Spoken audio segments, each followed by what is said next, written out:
Hello दोस्तों, achiever junctions के YouTube platform पर आपका स्वागत है। आज हम उत्तर प्रदेश लोक सेवा आयोग द्वारा विज्ञापित सहायक अध्यापक प्रशिक्षित स्नातक श्रेणी एलटी ग्रेड परीक्षा 2025 से संबंधित कुछ शंकाओं के समाधान के लिए उपस्थित हुए हैं। दोस्तों, आज हम कुछ प्रश्नों को क्रमवार संबोधित करने जा रहे हैं, जिन्हें लेकर अभ्यर्थी लगातार चिंतित हैं और अलग अलग प्लेटफॉर्म पर अभ्यर्थियों द्वारा बार बार पूछे जा रहे हैं।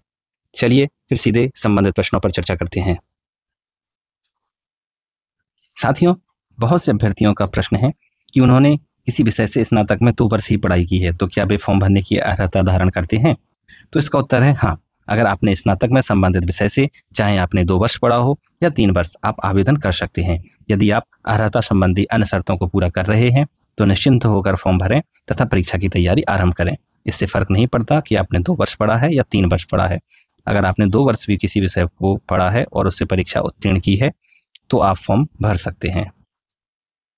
दूसरा प्रश्न जो अभ्यर्थियों को परेशान कर रहा है वह है कि किसी भी व्यक्ति ने यदि ग्रेजुएशन में फिजिक्स, केमिस्ट्री और मैथ लिए हैं तो वह किस विषय से आवेदन कर सकते हैं। तो दोस्तों, अगर आपने ग्रेजुएशन में फिजिक्स, केमिस्ट्री या मैथ लिया है तो आप साइंस और मैथ दोनों से ही आवेदन कर सकते हैं। यदि आपने ग्रेजुएशन में मैथ के साथ फिजिक्स और केमिस्ट्री विषय नहीं पढ़े हैं तो आप केवल मैथ्स से ही आवेदन कर सकते हैं, और अगर आपने फिजिक्स और केमिस्ट्री दोनों ही पढ़ा है तो आप मैथ अथवा साइंस दोनों से ही आवेदन कर सकते हैं। साथियों, अभ्यर्थियों का एक अन्य प्रश्न है कि सहायक अध्यापक सामाजिक विज्ञान हेतु आवेदन करने के लिए विषयों का कॉम्बिनेशन क्या होना चाहिए। तो इसका उत्तर है कि अगर आप सहायक अध्यापक सामाजिक विज्ञान हेतु आवेदन करना चाह रहे हैं तो आप 4 विषयों में से कम 2 विषय में स्नातक की परीक्षा उत्तीर्ण की हो। इतिहास, भूगोल, राजनीतिक विज्ञान और अर्थशास्त्र। अगर आपने इन 4 विषयों में से किसी 2 विषयों में भी स्नातक में परीक्षा उत्तीर्ण की है तो आप सामाजिक विज्ञान हेतु आवेदन कर सकते हैं।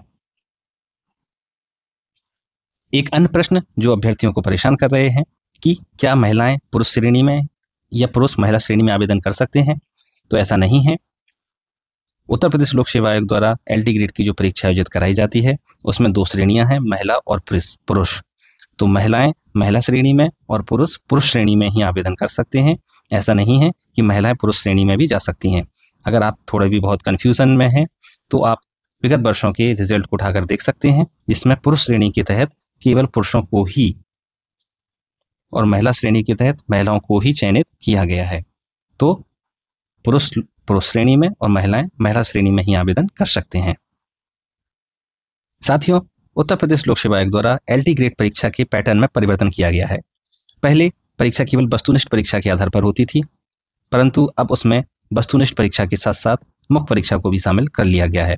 मुख्य परीक्षा 200 अंकों पर आधारित होगी, जिसमें 10 प्रश्न छोटे होते हैं और 10 प्रश्न बड़े होते हैं। 200 अंकों की यह परीक्षा होगी जिसके आधार पर आपका चयन किया जाएगा।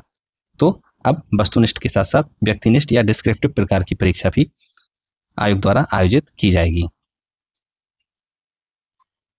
साथियों, बहुत से अभ्यर्थियों को लग रहा है कि मुख्य परीक्षा शामिल होने से परीक्षा उत्तीर्ण कर पाना अब अधिक कठिन हो गया है। तो दोस्तों, सीधा सा इसका उत्तर है कि सिलेबस में जो बदलाव हुए हैं या परीक्षा के पैटर्न में जो बदलाव हुए हैं वह अभ्यर्थियों के लिए समान रूप से हैं। यदि कठिनाई है तो वह सभी के लिए समान रूप से है, कोई व्यक्ति विशेष के लिए कठिनाई उत्पन्न नहीं हुई है। तो जो चेंजेस आते हैं वो सभी के लिए समान रूप से होते हैं, तो समान रूप से हमें प्रयत्न करना पड़ेगा ताकि हम सिलेक्शन ले सकें। कुछ लोग ये भी कह रहे हैं कि जो परिवर्तन हुआ है उससे पीसीएस की तैयारी करने वाले अभ्यर्थियों को अधिक सहायता मिलेगी। तो यहाँ ध्यान रखने योग्य बात है कि पीसीएस के विद्यार्थी जो पीटी पास करके मेंस देते हैं तो मुख्य परीक्षा की तैयारी वो करते ही हैं, लेकिन कहीं ना कहीं वस्तुनिष्ठ प्रश्नों पर ही उनकी पकड़ होती है, तभी वह पीटी क्वालिफाई करते हैं। तो अगर एलटी ग्रेड परीक्षा की प्रवृत्ति वस्तुनिष्ठ भी रही तब भी वो आपको उतना ही कंपटीशन देंगे जितना कि मुख्य परीक्षा में। तो ये सब सोचने से अच्छा है कि आप मुख्य परीक्षा के लिए तैयार हों।